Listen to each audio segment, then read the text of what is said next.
Document లేదు. అటువంటి అబాధీ భూములకు కూడా అంటే ఇల్లు కట్టుకొని పెరళ్లతో సహా ఉన్న భూములకి టైటిల్ లేదు.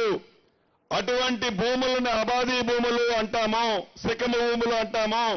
వాటికి కూడా డాక్యుమెంట్ ఇచ్చే కార్యక్రమాన్ని ఈ భూభారతిలో పెట్టుకున్నాము.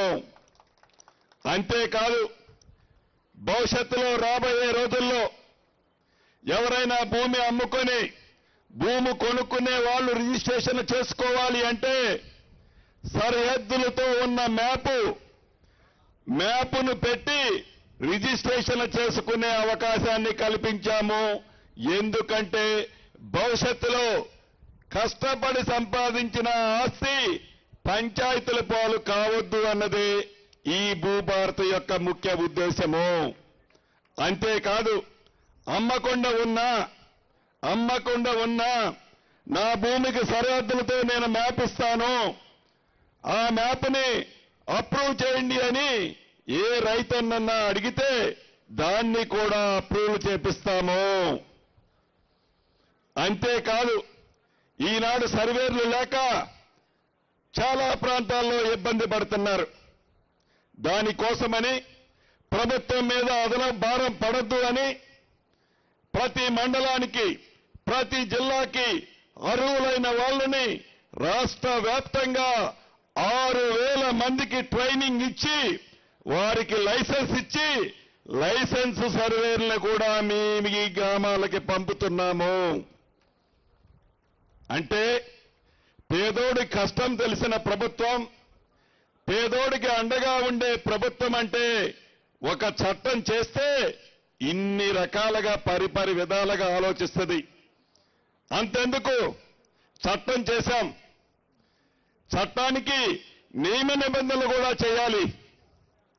ఆనాడు 2020లో చట్టం చేస్తే ఆ ధరణి చట్టం దానికి నియమ నిబంధనలే లేవు. 3.5 సంవత్సరాలైనా మన భూభారతి చట్టము చేసిన 90 రోజుల్లోనే నియమ నిబంధనలు కూడా ప్రజల అవసరాల కోసం అధికారులతో, రిటైర్డ్ అయిన అధికారులతో, మేధావులతో చర్చించి విధి విధానాలను కూడా నిర్మించుకోవడం జరిగింది ఈ భూభారతి చట్టంలో. చివరగా మీకు చెప్పదలుచుకున్నది ఒక్కటే, ఏ నిర్ణయం తీసుకున్నా మన ఇందిరమ్మ ప్రభుత్వంలో 4 గోడల మధ్య గౌరవ ముఖ్యమంత్రి రేవంత్ రెడ్డి గారు, శ్రీనివాసరెడ్డి గారు, సీతక్కనో సురేఖక్కనో మిగతా మంత్రులమో నిర్ణయం తీసుకోం. ఏ నిర్ణయం తీసుకున్నా ప్రజలు ఏమనుకుంటున్నారు, ప్రజలు ఏమి కోరుకుంటున్నారు, మనం చేసే కార్యక్రమం ప్రజలకు అందుతుందా లేదా, నిజంగా ప్రజలకు అందే దాంట్లో మనం ఏదైనా నిర్ణయం తప్పు తీసుకుంటే దేశజానికి పోకుండా తీసుకున్న నిర్ణయాన్ని సరిదిద్దుకోవటానికి కూడా మన ఇందిరమ్మ ప్రభుత్వంలో సిగ్గుగా భావించాం. సిగ్గని అనుకోము. ఏమో తెలియక తప్పు చేశాం, ప్రజలు కోరుకుంటుంది ఇది కోరుకుంటుంది కాబట్టి తప్పకుండా ప్రజలు కోరుకున్నదే మనం చేద్దామని నిర్ణయం తీసుకుంటాము తప్ప దొరగారు తీసుకున్న నిర్ణయం నేను అడుగు వెనక్కేను అనే విధంగా కాకుండా ప్రజల ఉపయోగం కోసం, ప్రజలకు ఉపయోగపడే విధమైన నిర్ణయాలు తీసుకోవడానికి మన ఇందిరమ్మ ప్రభుత్వం పనిచేస్తుంది. మన ఇందిరమ్మ ప్రభుత్వం అని పదే ఎందుకంటుందంటే ఆ ఇందిరమ్మ పేరు చెబితేనే మిగతా వాళ్ళకి గుండెల్లో రైళ్లు పరిగెత్తుతాయి.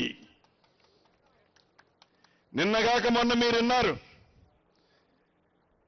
ఆ పింక్ కలర్ షర్టుకు సంబంధించిన ఆనాటి ముఖ్యమంత్రి ఆత్మగా ఉన్న ఒక ఎమ్మెల్యే చెప్తున్నాడు,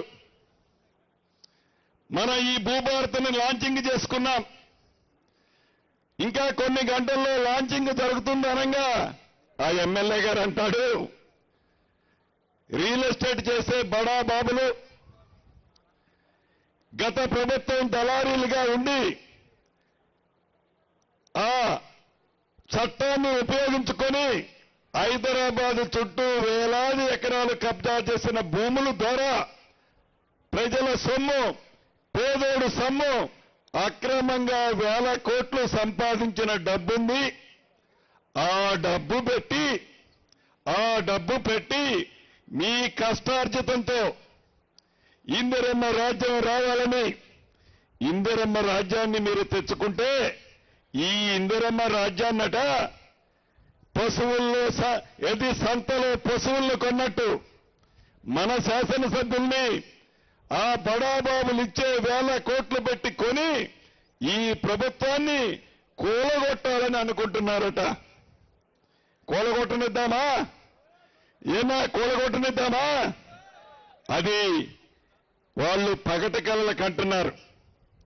పేదోడు ప్రభుత్వం అంటే, ఒక చట్టం అంటే, ఒక నిర్ణయం అంటే పెద్ద ఇంటికి పెద్దలాగా, ఆ కుటుంబానికి పెద్దగా ఏ రకమైన నిర్ణయాలు తీసుకుంటే ఆ కుటుంబం బాగుపడుతుందో, ఆ కుటుంబం 4 కాలాల పాటు చల్లగా ఉంటుందో పరి విధాల ఆలోచించి ఆ కుటుంబ పెద్ద నిర్ణయాలు తీసుకుంటాడు. నిర్ణయం తీసుకోవటం ఒకరోజు లేటు కావచ్చు, నిర్ణయం తీసుకోవటం ఒక వారం లేటు కావచ్చు. ఎస్, ఇందిరమ్మ ప్రభుత్వం వస్తే 6 గ్యారెంటీలు ఇస్తామని చెప్పాం, నిజం. ఎందుకు ఇలాకపోయామో దానికి కారణం నువ్వు కాదా? ధనిక తెలంగాణ రాష్ట్రాన్ని 8,19,000 కోట్లు అప్పు చేసి ఎంతంటే అంత వడ్డీకి డబ్బు తెచ్చి తెలంగాణ ప్రజల మీద, పేదోడి మీద నువ్వు బరువు పెట్టిపోతే మన ఇందిరమ్మ ప్రభుత్వంలో ప్రతి నెల 6,500 కోట్ల రూపాయల అప్పు ప్లస్ మిత్తి కడుతూ సంక్షేమ కార్యక్రమాలను ఇందాక అక్క చెప్పిన